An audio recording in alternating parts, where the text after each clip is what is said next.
Hello friends, कैसे हैं आप लोग। उम्मीद करते हैं आप सभी अच्छे होंगे। फ्रेंड्स, आज की इस वीडियो में हम लोग 8 क्लास एनसीईआरटी हिस्ट्री का 6 चैप्टर को पढ़ने वाले हैं। फ्रेंड्स, जैसा कि हम लोगों ने 5th चैप्टर तक कंप्लीट कर लिया है और आज की इस वीडियो में हम लोग 6 चैप्टर को पढ़ेंगे। फ्रेंड्स, इस चैप्टर का नाम है देसी जनता को सभ्य बनाना, राष्ट्र को शिक्षित करना। तो फ्रेंड्स, चलिए शुरू करते हैं। पहले के अध्यायों में हम देख चुके हैं कि ब्रिटिश शासन के कारण यहाँ के राजाओं और नवाबों, किसानों और आदिवासियों पर किस किस तरह के प्रभाव पड़े थे। इस अध्याय में हम यह समझने का प्रयास करेंगे कि इन चीज़ों से विद्यार्थियों के जीवन पर क्या असर पड़ा। विद्यार्थियों के जीवन को समझना इसलिए ज़रूरी है क्योंकि भारत में अंग्रेज केवल भू क्षेत्र पर विजय और आय पर ही नियंत्रण नहीं चाहते थे। उन्हें लगता था कि उनका एक सांस्कृतिक मिशन भी है। वे मानते थे कि उन्हें देसी समाज को सभ्य बनाना है और उनके लिए उनके रीति रिवाज और मूल्य मान्यताओं को बदलना है। इसके लिए कौन कौन से बदलाव लाए जाने थे, भारतीयों को शिक्षित, सभ्य और अंग्रेजों की सोच के मुताबिक अच्छी प्रजा बनाने के लिए कौन से कदम उठाए जाने थे। अंग्रेजों के पास भी इस सवालों के कोई बने बनाए जवाब नहीं थे। इन सवालों पर कई दशक तक बहस चलती रही। अंग्रेजी शिक्षा को किस तरह देखते थे। सबसे पहले इस बात पर ध्यान दें कि शिक्षा के क्षेत्र में अंग्रेज क्या सोच रहे थे और शिक्षा के जो विचार हमें आज सहज समान दिखाई देते हैं वे पिछले 200 सालों में किस तरह विकसित हुए हैं। इस पड़ताल के दौरान हम इस बात पर भी विचार करेंगे कि भारतीयों ने ब्रिटिश विचारों पर कैसी प्रतिक्रिया दी और इस बारे में अंग्रेजों के विचार किस तरह विकसित हुए कि भारतीयों को कैसे पढ़ाया जाएगा। प्राच्यवादी की परंपरा। सन 1783 में विलियम जोन्स नाम के एक सज्जन कलकत्ता आए। उन्हें ईस्ट इंडिया कंपनी द्वारा स्थापित किए गए सुप्रीम कोर्ट में जूनियर जज के पद पर तैनात किया गया था। कानून में माहिर होने के साथ साथ जोन्स एक भाषाविद थे। उन्होंने ऑक्सफोर्ड में ग्रीक और लैटिन का अध्ययन किया था। वे फ्रेंच और अंग्रेजी जानते थे और अपने दोस्त से अरबी और फारसी सीख चुके थे। कलकत्ता में आने के बाद वे रोजाना घंटों संस्कृत विद्वानों के साथ बैठकर उनसे संस्कृत की बारीकियां, उसकी व्याकरण और संस्कृत काव्यों का अध्ययन करने लगे थे। कुछ ही समय में उन्होंने कानूनों, दर्शन, धर्म, राजनीति, नैतिकता, अंकगणित, चिकित्सा विज्ञान और अन्य विज्ञानों की प्राचीन भारतीय पुस्तकों का अध्ययन शुरू कर दिया। जोन्स ने पाया कि उस समय कलकत्ता में तैनात बहुत सारे अंग्रेज अफसर भी उनके जैसा दिलचस्पियां रखते थे। हेनरी टॉमस कोलब्रुक और नैथेनियल हॉलहेड ने भी भारतीय भाषाएं सीखकर संस्कृत व फारसी रचनाओं का अंग्रेजी में अनुवाद कर रहे थे और प्राचीन भारतीय विरासत को समझने के प्रयास में लगे हुए थे। इन लोगों के साथ मिलकर जोन्स ने एशियाटिक सोसाइटी ऑफ बंगाल का गठन किया और एशियाटिक रिसर्च नामक शोध पत्रिका का प्रकाशन किया। जोन्स और कोलब्रुक भारत के प्रति एक खास तरह का रवैया रखते थे। वे भारत और पश्चिम दोनों की प्राचीन संस्कृतियों के प्रति गहरी आदर भाव रखते थे। उनका मानना था कि भारतीय सभ्यता प्राचीन काल में अपने वैभव के शिखर पर थी, परंतु बाद में उसका पतन होता चला गया। उनकी राय में भारत को समझने के लिए प्राचीन काल में लिखे गए यहाँ के पवित्र और कानूनी ग्रंथों को खोजना समझना बहुत ज़रूरी था। उनका मानना था कि हिंदुओं और मुसलमानों के असली विचारों व कानूनों को इन्हीं रचनाओं के जरिए समझा जा सकता है और इन रचनाओं के पुनः अध्ययन से ही भारत के भावी विकास का आधार पैदा हो सकता है। इस तरह जोन्स और कोलब्रुक दोनों ही प्राचीन ग्रंथों को ढूंढने, उनकी व्याख्या करने, अनुवाद करने, ज़्यादा से ज़्यादा लोगों तक अपने नतीजे पहुंचाने में जुट गए। उन्हें विश्वास था कि यह परियोजना न केवल अंग्रेजों को भारतीय संस्कृति से सीखने में मदद देगी बल्कि भारतीयों को भी अपनी विरासत को दोबारा अपनाने और अतीत के लुप्त वैभव को समझने में मदद देगी। इस प्रक्रिया में अंग्रेज भारतीय संस्कृति के अभिभावक और मालिक दोनों की भूमिकाएं निभा रहे थे।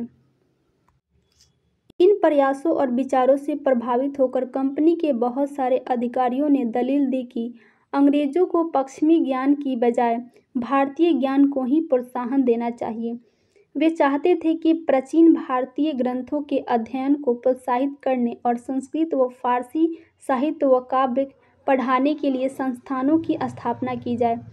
इन अधिकारियों का ये भी मानना था कि हिंदुओं और मुसलमानों को वही पढ़ाया जाना चाहिए जिससे वे पहले से ही परिचित हैं और जिसे वे आदर और महत्व देते हैं। उन्हें अनजाने विषयों की शिक्षा न दी जाए। इन अफसरों की राय में केवल तभी अंग्रेज देसी जनता का दिल जीत सकते हैं, केवल तभी अजनबी शासक अपनी प्रजा से आदर की उम्मीद कर सकते हैं।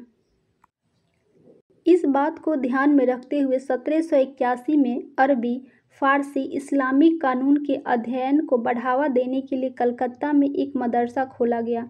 1791 में बनारस में हिंदू कॉलेज की स्थापना की गई ताकि वहां प्राचीन सांस्कृतिक ग्रंथों की शिक्षा दी जा सके और देश का शासन चलाने में मदद मिले।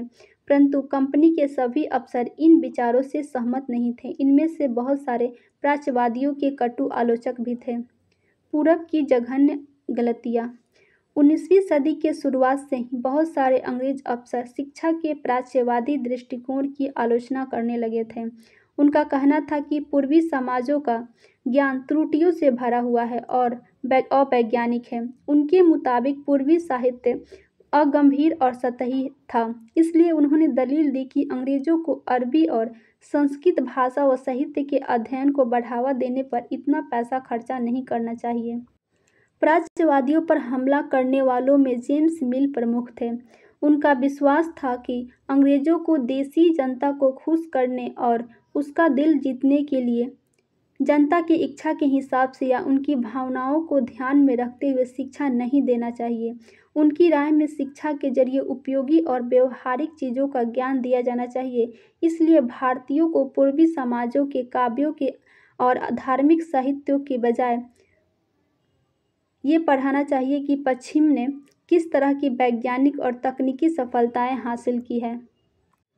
1830 के दशक तक प्राच्यवादियों का विरोध और तीखा हो गया। थॉमस बैबिंगटन मैकाले इस आलोचकों में सबसे प्रमुख और प्रभावशाली विचारक थे। वह भारत को असभ्य देश मानते थे जिसे सभ्यता का पाठ पढ़ाना बहुत जरूरी था। मैकाले के मुताबिक पूर्वी ज्ञान की कोई भी शाखा इंग्लैंड की प्रगति के समकक्ष नहीं थी। मैकाले का कहना था कि एक अच्छे यूरोपीय पुस्तकालय का केवल एक खाना ही भारत और अरब के समूचे देसी साहित्य के बराबर है। उनका तर्क था कि भारत में ब्रिटिश सरकार को प्राच्यवादी ज्ञान पर सरकारी पैसा बर्बाद नहीं करना चाहिए क्योंकि इससे कोई फायदा होने वाला नहीं है। गहन ऊर्जा और आवेशपूर्वक मैकाले ने अंग्रेजी भाषा सिखाने की जरूरत पर जोर दिया। उनका मानना था कि अंग्रेजी के ज्ञान से भारतीयों को दुनिया की श्रेष्ठतम साहित्य कृतियों को पढ़ने का मौका मिलेगा। यहाँ के लोग पश्चिमी विज्ञान और दर्शन के क्षेत्र में हुए विकास से अवगत हो पाएंगे। इस प्रकार उनका कहना था कि अंग्रेजी पढ़ाना लोगों को सभ्य बनाने, उनकी रुचियों, मूल्यों और संस्कृति को बदलने का रास्ता हो सकता है। मैकाले के मिनट्स के आधार पर 1835 का अंग्रेजों का शिक्षा अधिनियम पारित किया गया। ये फैसला लिया गया कि अंग्रेजी को उच्च शिक्षा का माध्यम बनाया जाए और कलकत्ता मदरसे तथा बनारस संस्कृत कॉलेज जैसे प्राच्यवादी संस्थानों को प्रोत्साहन न दिया जाए। इन संस्थानों को अपने आप क्षरण का शिकार होते जा रहे अधिकार के मंदिरों की संज्ञा दी गई। अब स्कूलों के लिए भी अंग्रेजी पाठ्य पुस्तकें छपने लगी। व्यवसाय के लिए शिक्षा। 1854 में ईस्ट इंडिया कंपनी के लंदन स्थित कोर्ट ऑफ डायरेक्टर्स ने भारतीय गवर्नर जनरल को शिक्षा के विषय में एक नोट भेजा। कंपनी के नियंत्रक मंडल के अध्यक्ष चार्ल्स वुड के नाम से जारी किए गए इस संदेश को वुड का नीति पत्र या वुड डिस्पैच के नाम से जाना जाता है। इस दस्तावेज में भारत में लागू की जाने वाली शिक्षा नीति की रूपरेखा स्पष्ट करते हुए एक बार फिर दोहराया गया कि प्राच्यवादी ज्ञान के स्थान पर यूरोपीय शिक्षा को अपनाने से कितने व्यवहारिक लाभ प्राप्त होंगे। इस दस्तावेजों में यूरोपीय शिक्षा का एक व्यवहारिक लाभ आर्थिक क्षेत्र में बताया गया। उसके मुताबिक यूरोपीय शिक्षा के माध्यम से भारतीयों को व्यापार और वाणिज्य के विस्तार से होने वाले लाभों को समझने और देश के संसाधनों के विकास का महत्व समझने में मदद मिलेगी। यदि उन्हें यूरोपीय जीवन शैली से अवगत कराया गया तो उनकी रुचियों और आकांक्षाओं में भी बदलाव आएगा और ब्रिटिश वस्तुओं की मांग पैदा होगी, क्योंकि तब यहाँ के लोग यूरोप में बनी चीज़ों को अपनाना और खरीदना शुरू कर देंगे। वुड के नीति पत्र में यह तर्क भी दिया गया था कि यूरोपीय शिक्षा से भारतीयों के नैतिक चरित्र का उत्थान होगा, इससे वे ज़्यादा सत्यवादी और ईमानदार बन जाएंगे और फलस्वरूप कंपनी के पास भरोसेमंद कर्मचारियों की कमी नहीं रहेगी। दस्तावेज के मुताबिक पूरब का साहित्य न केवल भयानक त्रुटियों से भरा पड़ा था, बल्कि यह लोगों में न तो काम के प्रति दायित्व और समर्पण का भाव पैदा कर सकता है और न ही शासन के लिए आवश्यक निपुणता पैदा करता है। 1854 के नीति पत्र के बाद अंग्रेजों ने कई अहम कदम उठाए। सरकारी शिक्षा विभागों का गठन किया गया ताकि शिक्षा संबंधी मामलों पर सरकार का नियंत्रण स्थापित किया जा सके। विश्वविद्यालय शिक्षा की व्यवस्था विकसित करने के लिए भी कदम उठाए गए। 1857 में जब मेरठ और दिल्ली में सिपाही विद्रोह कर रहे थे, उसी समय कलकत्ता, मद्रास और बम्बई विश्वविद्यालय की स्थापना की जा रही थी। स्कूली शिक्षा प्रणाली में भी परिवर्तन के प्रयास किए गए।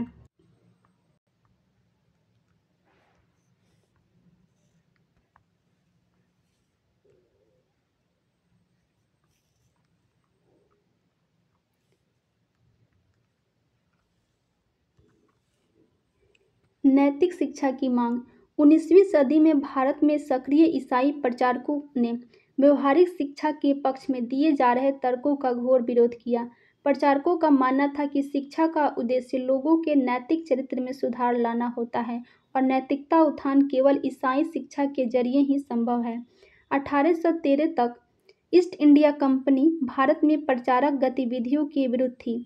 कंपनी को भय था कि प्रचारकों की गतिविधियों की वजह से स्थानीय जनता के बीच असंतोष पैदा होगा और लोग भारत में अंग्रेजों की उपस्थिति को शक की नज़र से देखने लगेंगे। ब्रिटिश नियंत्रण वाले भू क्षेत्रों में अपनी संस्थाएं न खोल पाने की वजह से प्रचारकों ने अंततः सेरामपुर में अपना मिशन खोला। यह इलाका डेनिश ईस्ट इंडिया कंपनी के नियंत्रण में आता था। वर्ष 1800 में एक छापाखाना लगाया गया और 1818 में एक कॉलेज खोला गया। 19वीं सदी के दौरान पूरे भारत में प्रचारक स्कूल खोले गए, परंतु 1857 के बाद जब भारत की ब्रिटिश सरकार प्रचारक शिक्षा को प्रत्यक्ष सहायता देने में आनाकानी करने लगी थी, सरकार को लगता था कि स्थानीय रीति रिवाज, व्यवहारों, मूल्य मान्यताओं और धार्मिक विचारों से किसी भी तरह की छेड़छाड़ देसी लोगों को भड़का सकती थी। स्कॉटलैंड के ईसाई प्रचारक विलियम केरे के द्वारा सेरामपुर मिशन की स्थापना 1818 में की गई थी।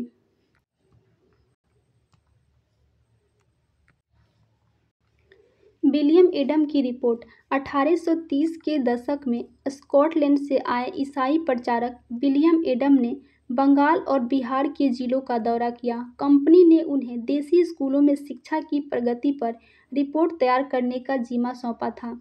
एडम ने जो रिपोर्ट तैयार की वह दिलचस्प थी। एडम ने पाया कि बंगाल और बिहार में 1 लाख से ज़्यादा पाठशालाएं हैं।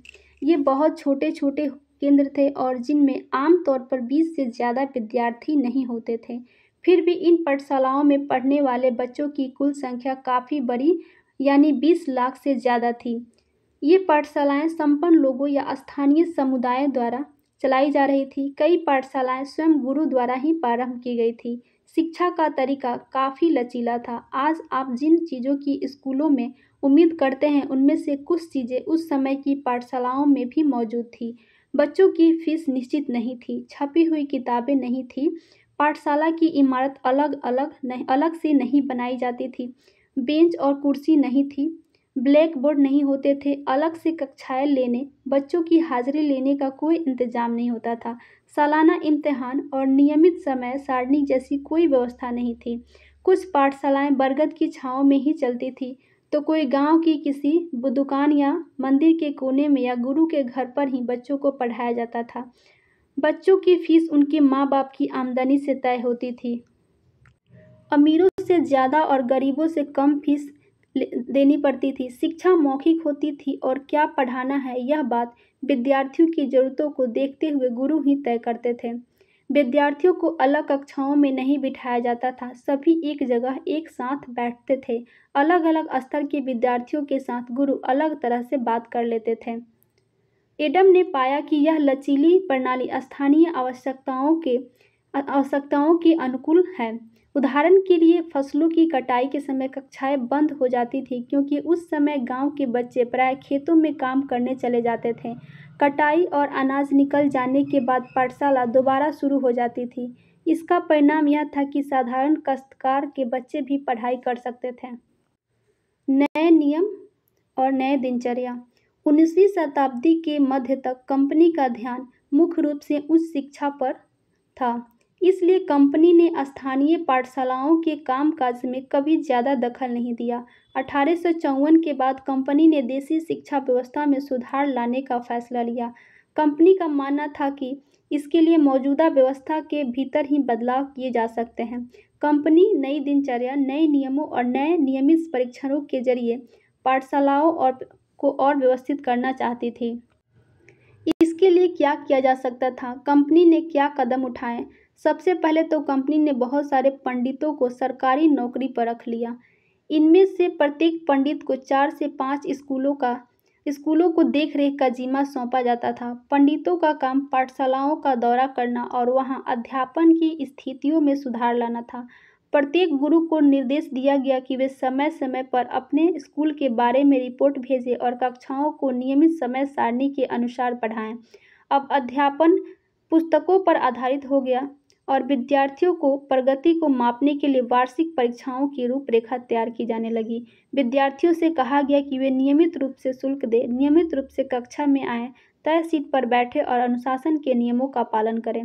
नए नियमों पर चलने वाली पाठशालाओं को सरकारी अनुदान मिलने लगा। जो पाठशालाएं नई व्यवस्था के भीतर काम करने को तैयार नहीं थी, उन्हें कोई सरकारी सहायता नहीं दी जाती थी। जिन गुरुओं ने सरकारी निर्देशों का पालन करने की बजाय अपनी स्वतंत्रता बनाए रखी, वे सरकारी सहायता प्राप्त और नियमों से चलने वाली पाठशालाओं के सामने कमजोर पड़ने लगे। इन नियमों और दिनचर्या का एक और भी नतीजा हुआ। पहले वाली व्यवस्था में गरीब किसान के बच्चे भी पाठशालाओं में जा सकते थे क्योंकि शालाओं की समय सारणी काफ़ी लचीली होती थी।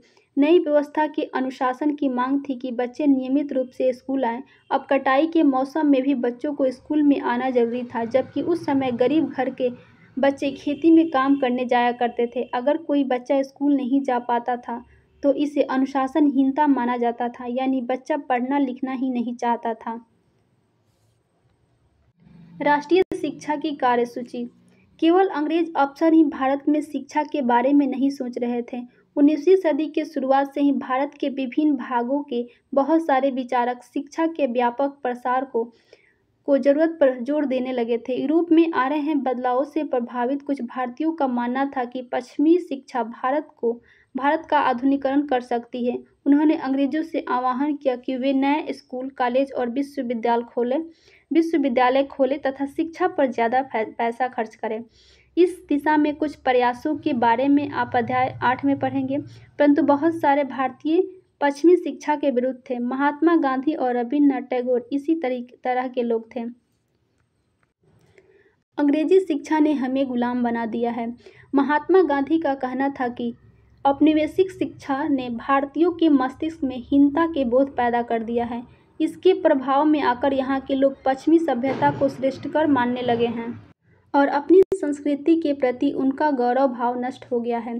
महात्मा गांधी ने कहा कि इस शिक्षा में विष भरा है, यह पापपूर्ण है, इसने भारतीयों को दास बना दिया है, इसने लोगों पर प्रभाव डाला है। उनके मुताबिक अभिभूत पश्चिम से आने वाली हर चीज़ की प्रशंसा करने वाले इन संस्थाओं में पढ़ने वाले भारतीय ब्रिटिश शासन को पसंद करने लगे थे। महात्मा गांधी एक ऐसी शिक्षा के पक्षधर थे जो भारतीयों के भीतर प्रतिष्ठा और स्वाभिमान का भाव पुनर्जीवित करे। राष्ट्रीय आंदोलन के दौरान उन्होंने विद्यार्थियों से आह्वान किया कि वे शिक्षा संस्थानों को छोड़ दें और अंग्रेजों को बताएं कि अब वे गुलाम बने रहने के लिए तैयार नहीं हैं। महात्मा गांधी की दृढ़ मान्यता थी कि शिक्षा केवल भारतीय भाषाओं में ही दी जानी चाहिए। उनके मुताबिक अंग्रेजी में दी जा रही शिक्षा भारतीयों को अपाहिज बना देती है। उसने उन्हें अब अपने सामाजिक परिवेश से काट दिया है और उन्हें अपनी ही भूमि पर अजनबी बना दिया है। उनकी राय में विदेशी भाषा बोलने वाले, स्थानीय संस्कृति से घृणा करने वाले अंग्रेजी शिक्षित भारतीय अपनी जनता से जुड़ने के तौर तरीके भूल चुके थे। महात्मा गांधी का कहना था कि पश्चिमी शिक्षा मौखिक विज्ञान की बजाय केवल पढ़ने और लिखने पर केंद्रित है।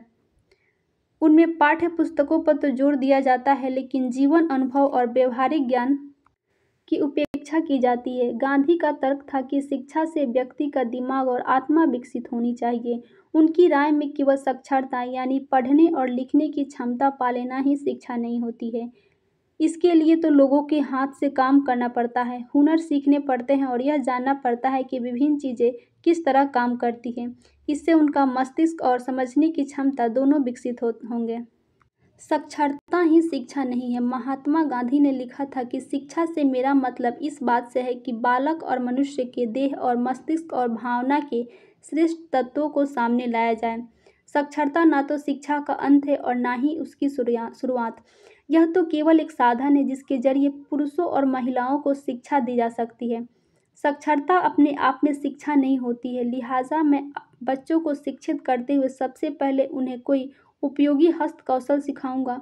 उन्हें शुरू से ही कुछ रचने पैदा करने के लिए तैयार करूंगा। मेरा मानना है कि दिमाग और आत्मा का सर्वोच्च विकास इस तरह की शिक्षा में ही संभव है। प्रत्येक हस्त कौशल आज की तरह केवल यांत्रिक ढंग से ही नहीं बल्कि वैज्ञानिक ढंग से भी पढ़ाया जाना चाहिए। यानी बच्चे को प्रत्येक प्रक्रिया के क्यों और किस लिए का पता होना चाहिए। ये महात्मा गांधी जी का विचार था। जैसे जैसे राष्ट्रीय भावना का प्रसार हुआ, कई दूसरे विचारक भी एक ऐसी राष्ट्रीय शिक्षा प्रणाली के बारे में सोचने लगे जो अंग्रेजों द्वारा स्थापित की गई व्यवस्था से आमूल तौर पर भिन्न हो। टैगोर का शांति निकेतन। आप में से बहुत सारे दोस्तों ने शांति निकेतन के बारे में जरूर सुना होगा। क्या आप जानते हैं कि इसकी स्थापना किसने और क्यों की थी? रविंद्रनाथ टैगोर ने यह संस्था 1901 ईस्वी में शुरू की थी।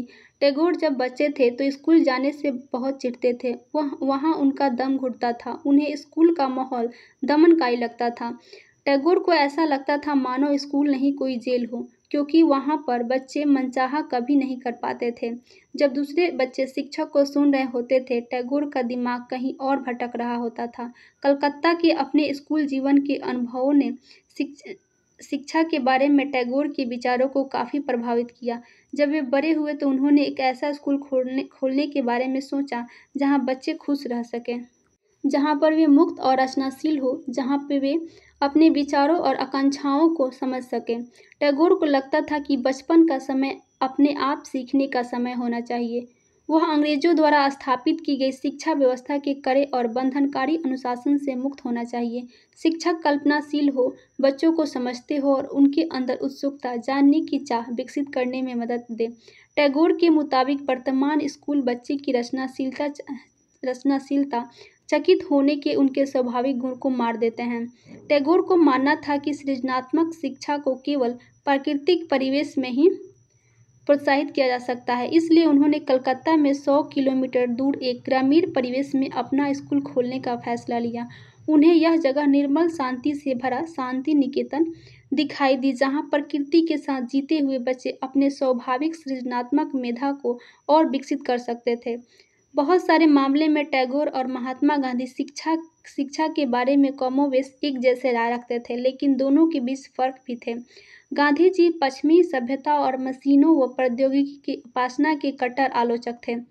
टैगोर आधुनिक पश्चिमी सभ्यता और भारतीय परंपरा के श्रेष्ठ तत्वों का सम्मिश्रण चाहते थे। उन्होंने शांति निकेतन में कला, संगीत, नृत्य के साथ साथ विज्ञान और प्रौद्योगिकी की शिक्षा पर भी जोर दिया। इस प्रकार बहुत सारे लोग इस बारे में सोचने लगे थे कि एक राष्ट्रीय शिक्षा प्रणाली की रूपरेखा क्या होना चाहिए। कुछ लोग अंग्रेजों द्वारा स्थापित की गई व्यवस्था में परिवर्तन चाहते थे। उनका मानना था कि इसी व्यवस्था को इस तरह फैलाया जाए कि उसमें ज़्यादा से ज़्यादा लोगों को पढ़ने के मौके मिले। इसके विपरीत बहुत सारे ऐसे लोग भी थे जो वैकल्पिक व्यवस्था चाहते थे, ताकि लोगों को सच्चे अर्थों में राष्ट्रीय संस्कृति की शिक्षा दी जा सके। कौन तय करे कि सच्चे अर्थों में राष्ट्रीय क्या होता है? इस राष्ट्रीय शिक्षा की बहस स्वतंत्रता के बाद भी जारी रहा। यहीं पर ये चैप्टर समाप्त होता है फ्रेंड्स। यहाँ पर कुछ क्वेश्चन है, उसको हम लोग कर लेते हैं।